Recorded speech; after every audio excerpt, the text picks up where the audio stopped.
Assalamualaikum warahmatullahi wabarakatuh. Selamat siang semuanya. Semoga kita selalu dalam kondisi sehat, kondisi semangat selalu untuk bisa kuliah, menghadiri setiap tema-tema perkuliahan kita di Perbanas Institute, di Ekonomi Syariah, dan di perkuliahan Manajemen Sumber Daya Insan. Pada kesempatan hari ini kita akan bahas satu tema terakhir di semester genap ini, yaitu tentang hubungan industrial. Dalam kita bekerja nanti, ketika masuk dalam dunia kerja, kita akan dihadapkan oleh berbagai macam hal di lingkungan kerja kita. Sebagai seorang pekerja, kita punya hak dan kewajiban tertentu yang kita harapkan sebagai hak kita. Juga kita dibebankan sebuah kewajiban yang harus kita laksanakan. Nah, ketika dalam perjalanannya terjadi ketidakseimbangan antara hak dan kewajiban, biasanya itu ada sebuah konflik di sana. Ada perselisihan di sana antara pekerja dan manajemen sebuah perusahaan atau organisasi. Perselisihan ini harus diselesaikan.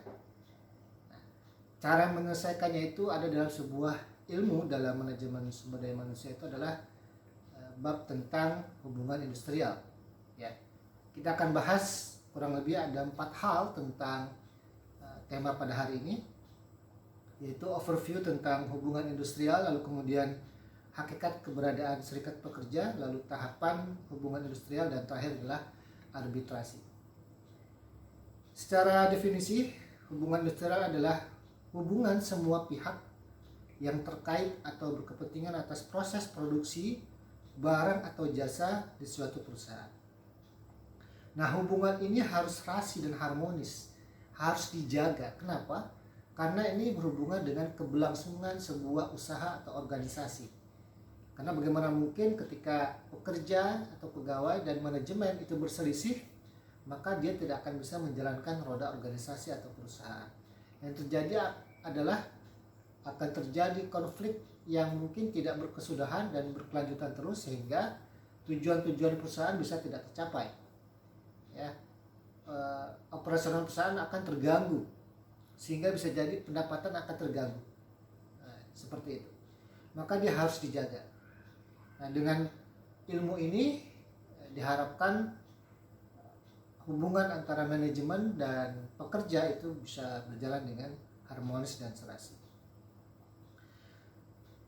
Dalam kita bekerja dalam sebuah perusahaan, itu sebenarnya ada banyak sekali stakeholders atau pihak-pihak yang berperan di dalamnya. Pertama itu adalah manajemen itu sendiri, lalu kemudian pegawai, ada lagi pemilik modal atau investor, lalu kemudian ada konsumen, kemudian ada pemasok bahan baku kalau dia perusahaan manufaktur ya, atau dia pemasok perlengkapan yang mendukung industri keuangan, misalkan mesin ATM dan lain sebagainya, atau mungkin mesin fotokopi dan lain sebagainya.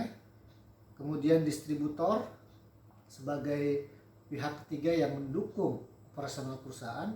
Lalu kemudian yang terakhir adalah jajaran pemerintahan yang mengeluarkan peraturan-peraturan tentang operasional perusahaan dan peraturan ketenagakerjaan. Kesemua ini adalah stakeholders atau pihak yang berkepentingan di sana, dan semuanya harus dijaga seperti itu. Nah, lalu bagaimana sebenarnya awal munculnya hubungan industrial? Pada awalnya itu bermunculan ketika awalnya adalah industri itu bekerja atau beroperasi secara sangat sederhana sebelum terjadinya revolusi industri. Jadi semua pekerjaan dikerjakan secara manual, dan keterampilan yang dibutuhkan juga bukan keterampilan yang advance, tapi keterampilan yang sangat-sangat basic begitu. Lalu kemudian ketika ada revolusi industri, yang pertama muncul, terjadi perubahan dalam hal teknologi, perubahan dalam hal proses produksi dan penggunaan tenaga manusia, sehingga di sana ada pengurangan tenaga manusia yang dipakai selama ini. Seperti itu. Lalu kemudian perubahan ini berlanjut ketika ada revolusi industri yang berikutnya, sampai revolusi industri yang keempat. Sehingga apa yang terjadi? Yang terjadi adalah pekerja sebagai pelaku atau pelaksana dari operasional perusahaan itu merasa terganggu. Sehingga timbullah namanya serikat pekerja. Serikat pekerja ini adalah timbul sebagai sebuah perasaan senasib dan sepenanggungan sebagai seorang pekerja supaya diri mereka diakui, diri mereka dihargai sebagai seorang manusia, sehingga mereka punya hak untuk bersuara, berpendapat, dan mendapatkan hak dan kewajibannya sesuai dengan harapan mereka. Jadi hasrat untuk diakui, lalu kemudian mempunyai kesempatan yang lebih besar untuk didengar pendapatnya oleh manajemen, lalu kemudian memperkaya wawasan dan pengetahuan khususnya di bidang sosial politik. Yang keempat adalah pengakuan integritas diri dan penghargaan yang wajar sebagai seorang pekerja atau karyawan. Ini adalah tujuan dari keberadaan serikat pekerja. Kenapa mesti ada pengetahuan di bidang sosial? Karena memang orang-orang yang berkecimpung di serikat pekerja ini adalah dia punya sifat sosial yang cukup tinggi, karena mereka membantu para kawan-kawannya pekerja yang lain untuk bisa mendapatkan haknya. Lalu kemudian politik, karena di situ ada lobby-lobby, negosiasi-negosiasi, dan semuanya itu adalah bagian dari politik. Jadi politik tidak hanya mengatur negara, dalam bekerja juga ada unsur-unsur yang berbau-bau politik, tapi bukan politik kenegaraan, tapi unsur-unsur yang biasanya juga dipakai dalam politik kenegaraan, yaitu negosiasi, lobbying, begitu, dan menyampaikan pendapat. Itu adalah salah satu atau hal-hal yang mempunyai unsur-unsur politis ya di dalam pekerjaan. Nah, lalu kemudian ternyata hubungan industrial itu dia ada proses. Dia ada proses. Ya, prosesnya diawali dari sebuah perselisihan atau konflik atau pertikaian, khususnya antara manajemen dan pegawai atau karyawan. Nah, konflik ini terjadi ketika perusahaan tidak setuju dengan keberadaan serikat pekerja di awal-awalnya. Begitu. Karena mungkin selama ini perusahaan bekerja dengan peraturan yang tersentralisir, top down, dibilang A harus dijalankan A, dibilang B harus dijalankan B. Tapi kemudian itu tidak menimbulkan rasa kepuasan kerja terhadap para pegawai atau pekerja, sehingga terjadi konflik. Ya, manajemen inginnya A, tetapi pekerja inginnya B, sehingga tidak sinkron. Maka di situ terjadi gesekan atau konflik. Nah, gesekan ini ketika konflik semakin besar, berarti manajemen bisa jadi sangat tidak suka dengan keberadaan serikat pekerja, sehingga semakin meruncing pertikaian tersebut. Ini adalah hubungan yang paling buruk dalam hubungan industrial, ya, sehingga akan terjadi hal-hal yang mungkin berefek yang sangat negatif dan fatal terhadap perusahaan ke depan. Kemudian yang kedua adalah ada pengakuan eksistensi dari manajemen terhadap keberadaan serikat pekerja. Manajemen mengakui serikat pekerja, tetapi dia tidak totalitas mengakuinya, karena hanya mengikuti peraturan perundang-undangan bahwa setiap perusahaan bisa atau berhak mempunyai serikat pekerjanya masing-masing. Lalu kemudian karena dia tidak totalitas mendukung eksistensi dari serikat pekerja, yang terjadi apa? Yang terjadi adalah mereka ketika melakukan sebuah negosiasi dengan para pekerja, mereka membatasi materi-materi negosiasi, membatasi hal-hal yang dinegosiasikan yang sangat terbatas dan dibatasi, sehingga pegawai tidak secara luas untuk memberikan argumen dan pendapat, sehingga masih ada keterbatasan. Kemudian yang ketiga adalah tahap negosiasi. Nah, tahap negosiasi ini adalah ketika serikat pekerja diberikan keleluasaan untuk melakukan lobbying, negosiasi terhadap hak-hak mereka, dan perusahaan pun itu memberikan eksistensi yang cukup luas dan lebih besar daripada yang poin yang kedua tadi. sehingga terjadi negosiasi. Begitu. Namun ternyata negosiasi dimanapun itu tidak selalu berjalan mulus. Kadang-kadang dia terjadi deadlock. Nah, ketika terjadi deadlock dan tidak bisa dipecahkan, maka itu bisa terjadi efek lanjutan yang negatif. Bisa terjadi pemogokan, bisa terjadi demo besar-besaran seperti itu. Dan itu juga berefek terhadap perusahaan tentunya dan manajemen, gitu ya. Kemudian yang keempat adalah tahap akomodatif, di mana manajemen mempergunakan serikat pekerja sebagai saluran hubungan informasi dan koordinasi antara manajemen dan para karyawan. Jadi sudah cukup bagus nih hubungan antara manajemen dengan perusahaan dan dengan pekerja, sehingga terjadi kerjasama. Manajemen menggunakan suara SP atau serikat pekerja untuk mensosialisasikan contohnya peraturan perundangan yang ada dalam perusahaan atau peraturan-peraturan ketenagakerjaan dalam internal perusahaan.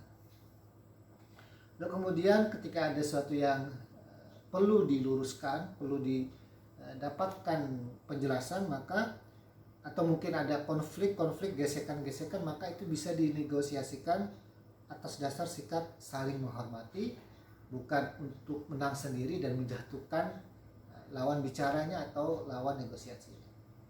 Jadi lebih bagus karena ada tahap akomodasi, masing-masing pihak menghormati pihak yang lain. Nah, yang terakhir ini adalah tahap kerjasama. Ini adalah tahap terbaik dalam hubungan industrial antara pekerja dan manajemen. Ini adalah tahap paling ideal, yaitu tahap kerjasama. Manajemen dan serikat pekerja bersama-sama membangun produktivitas pekerja mereka. Kalau SP berarti teman-teman pekerjaan mereka, teman-teman sepekerjaan mereka. Manajemen itu memberikan keleluasaan ya kepada pegawai untuk mencurahkan segala permasalahannya, segala hak-haknya, dan akan ditemukan titik temu yang sama-sama win-win solution. Tidak ada yang dirugikan, tapi saling menguntungkan. Kemudian hubungan manajemen dan serikat pekerja atas dasar saling menghargai, saling menghormati, mendukung, empati, dan saling menguntungkan. Ini adalah tahap paling ideal dalam hubungan industrial. Hubungan yang paling buruk adalah ketika manajemen dan pekerja selalu terjadi konflik.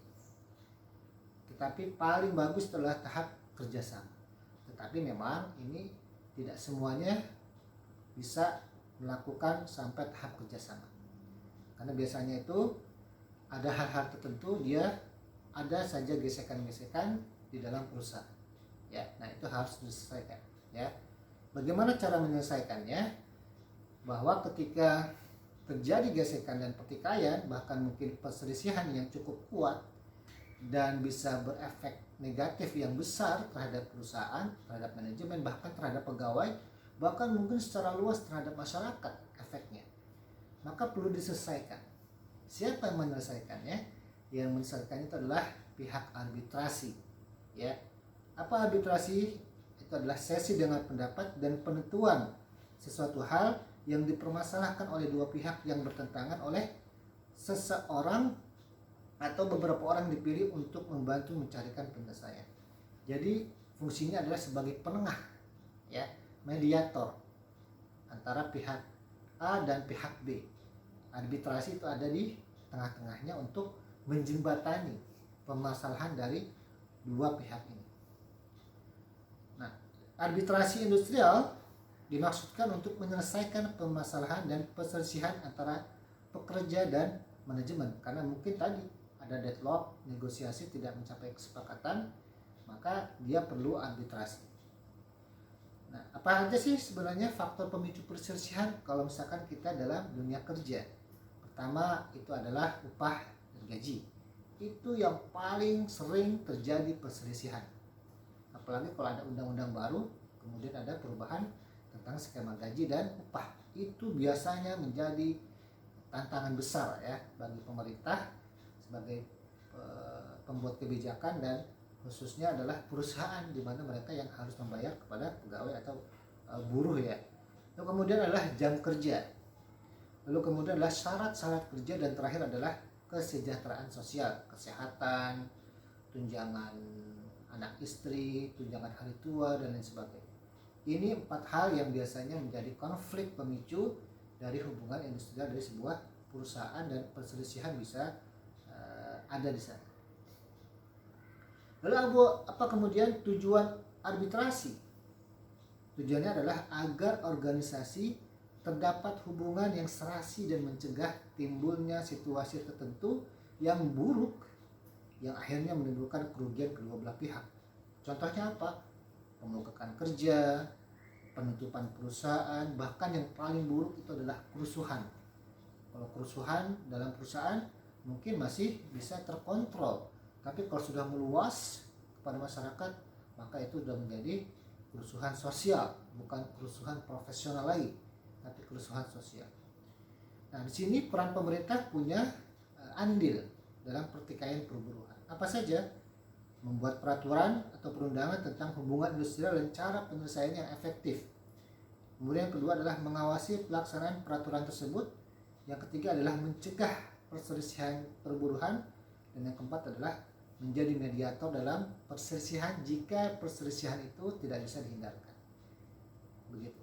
Sehingga pemerintah punya peran yang penting supaya organisasi ini bisa tetap berjalan. Apalagi organisasi ini adalah organisasi yang mungkin penopang ekonomi sebuah perusahaan. Contohnya adalah bank atau perusahaan keuangan yang lain. Bisa asuransi, bisa pegadaian, bisa koperasi, bisa BPR, begitu, baik yang syariah maupun yang konvensional. Karena bank adalah salah satu dari organisasi company, perusahaan yang mendukung program pemerintah untuk mensejahterakan masyarakat dengan produk-produk. Baik, seperti itu untuk materi kita hari ini. Secara sekilas, mudah-mudahan bisa menambah wawasan kita untuk informasi lebih banyak. Kalian bisa banyak mencari informasi tentang ini, tapi ini adalah inti dari hubungan industrial. Mudah-mudahan bermanfaat buat kita semua. Saya tutup, sampai ketemu di minggu depan untuk ujian akhir semester ya, semester genap. Untuk selanjutnya saya akan sharing tentang modul-modul atau materi-materi yang mungkin belum saya sharing. Untuk mekanismenya akan saya infokan kemudian. Baik, terima kasih. Assalamualaikum warahmatullahi wabarakatuh.